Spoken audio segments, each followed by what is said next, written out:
And how do you approach design? Is that, I would imagine that's a big part of a website, or just kind of the brand or the way it looks and feels and flows, kind of the UI. Is there a specific strategy you employ there? Or do you have any recommendations for what makes that really like pop and stand out? Yeah, so you have to look at what's trending, and I do keep that in mind. Like, is there like a lot of boxes around stuff? We're moving away from like square buttons to round stuff. Everything's curved. You've got a lot of animations. You've got that really minimal look. So I take that into account and make sure I'm quite modern and fresh with my approach.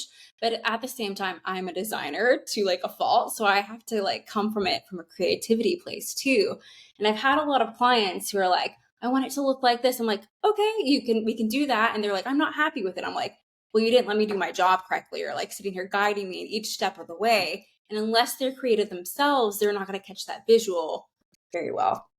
And so I've Hmm. had clients, they're like, okay, I'm not happy with it. I was like, that's fine. Like, we did it to exactly you wanted. But if you want, let me take it over, redesign the whole thing the way that I feel like it's going to look best. And then we do that. And they're like, I love it. I'm like, yeah, that's how it goes. So you have to have that understanding of creativity and have that flow with you as a designer. And I think that's important to bring to the job, because you can have website builders who are, they're going to build you a good website, but it's not going to have that bespoke, custom design approach that looks so different and unique for yourself, compared to other people. They don't have that element of creativity. And how do you recommend that somebody pick someone like you or a good website designer? It seems like you could waste a lot of time going to someone and say, "Hey, build me this." You say, "Oh, I don't like it," and then you're just like going to a bunch of different people. How do you know you're picking the right person that's going to give you what you need, and you're not wasting time working with a lot of different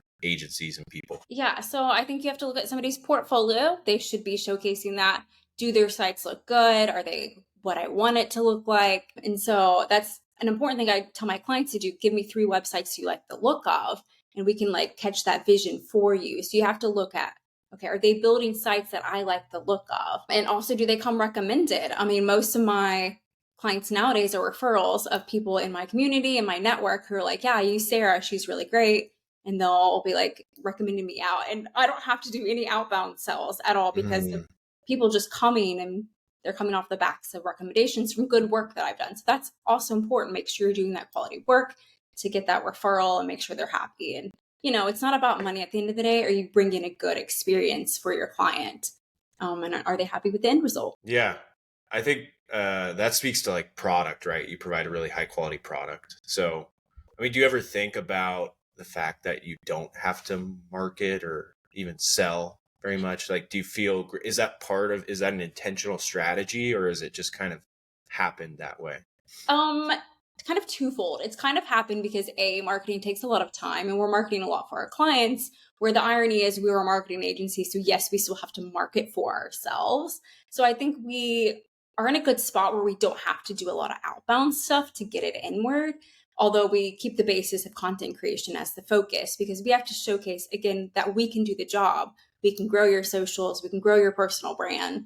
So we're like really hot on like making sure people see that we can do that from our own personal brands and our own marketing channels. So, So, and how did you get that good? Like, maybe I think this just speaks generally to build any skill. Is it just years of practice? Maybe for anybody else listening out there that wants to develop this skill or any skill in general, how did you do it? so I'm really hot on personal brand on LinkedIn. That's where I grew the fastest. That's where I, got most of my income. Most of my clients are from that space. And it was really plugging into a community there. And then trial and error. It's just making sure I'm posting consistently. Does this work for my audience? Do they like this kind of stuff? And just figuring out what works best and feels authentic for me as a person.